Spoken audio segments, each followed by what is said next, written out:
Bum bum bum bum bum bum bum bum bum bum bum bum. The Peter Dislike Show.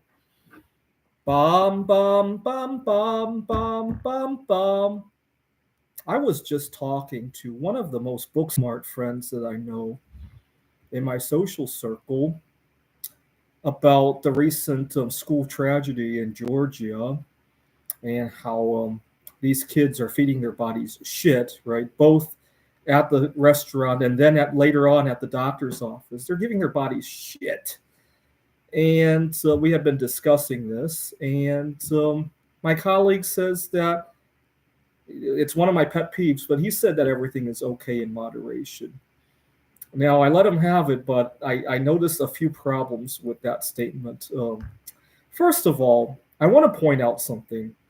Long before MSG was invented, long before refined white sugar was invented, long before Prozac, we had a lot of great stuff, right? We had George Washington, and we had MSG was invented, I believe, in the early 1900s, right?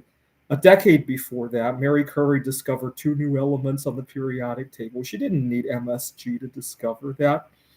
And it's not like you read history books and you see that Mary Curie complained about how food was tasteless back then. I believe she had a few cookbooks, actually.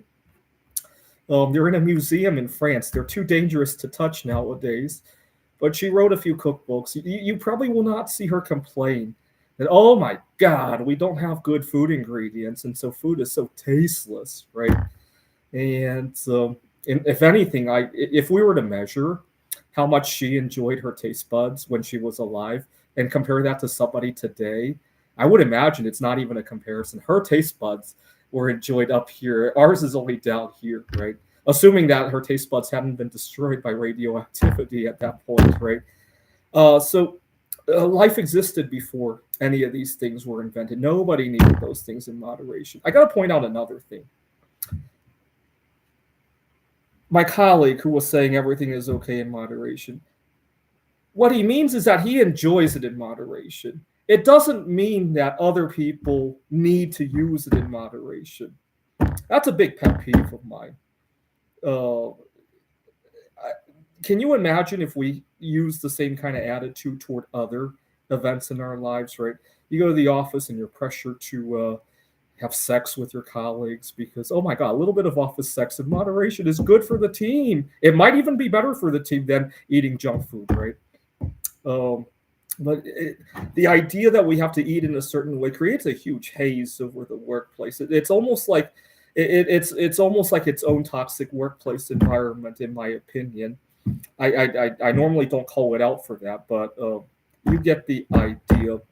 The other problem I have with this concept is every big bad habit started in moderation. You will not see a 13-year-old pick up a pack of cigarettes and say, "Oh, cool, I'm going to smoke 2 packs a day for the rest of my life." Right? You will not find an alcoholic who, at the age of 12, picks up a bottle of vodka and goes, "Oh, cool, I want to be messed up every day for the rest of my life." No, they all started in moderation. I used to. This is a pet peeve of mine, but I love board games, and one of my favorite board games, which unfortunately I can no longer afford to play because of my level, is backgammon. Unfortunately, people who play backgammon are serious gamblers. I would say borderline degenerate. Actually, many of them are degenerate. And I would go watch these events. I would refuse to play it though. And people are like, "Come on, a little gambling can spice up life." And I look at these guys. Some of them have are not eating right. Some of them have other problems in their lives, right? They got marital problems, and yet they think that it's okay to bet $10,000 a month on backgammon because it's only what's 10,000 between friends, right? I see that kind of dynamic a lot. So the other problem I have is that I normally don't like to push things on people, but as your friend, I would suggest yes, okay, you're enjoying whatever in moderation. You gotta be honest with yourself about whether or not you really are using in moderation, whatever that thing is, right? Whether it be gambling, whether it be alcohol, nicotine, or your food, or your sugar, MSG. You got to be asking yourself and being honest with yourself about what it is, right? I can't tell you how many times the people who scream that everything is okay in moderation are usually the worst at doing it. Usually, it's the people who accept that maybe moderation is not the best idea. Those people are the ones who are doing it right, right?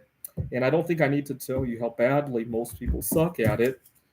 Anyways, but the crux of the issue is if somebody is enjoying their, like, let's say you look at a vegan, right? And you're saying a little bit of animal product is okay. I mean, is the vegan going crazy? If they're riling in pain about how they're a vegan and they're constantly causing problems, right? They're constantly mental health is imbalanced. They're getting into accidents on the job or car accidents. At that point, you might point out that, right? Even then, I would argue whether or not that's a good idea to point it out. But why are you taking other people's supposed pain for them, right? As if they're missing out on something, right? Like, for example, when I refuse a certain food or a certain drug, why are you feeling like it's not even like that other thing that we people were 4 years ago? There was this medication that was pushed on all of us, and people were worried that if other people didn't take it, they could give them something, right? It's not even like that, right? Me not consuming, even that I would argue was kind of misguided, but it's pretty clear that one person not consuming sugar, MSG, trans fat is not going to give you some disease, right? So why are you worried for them, right?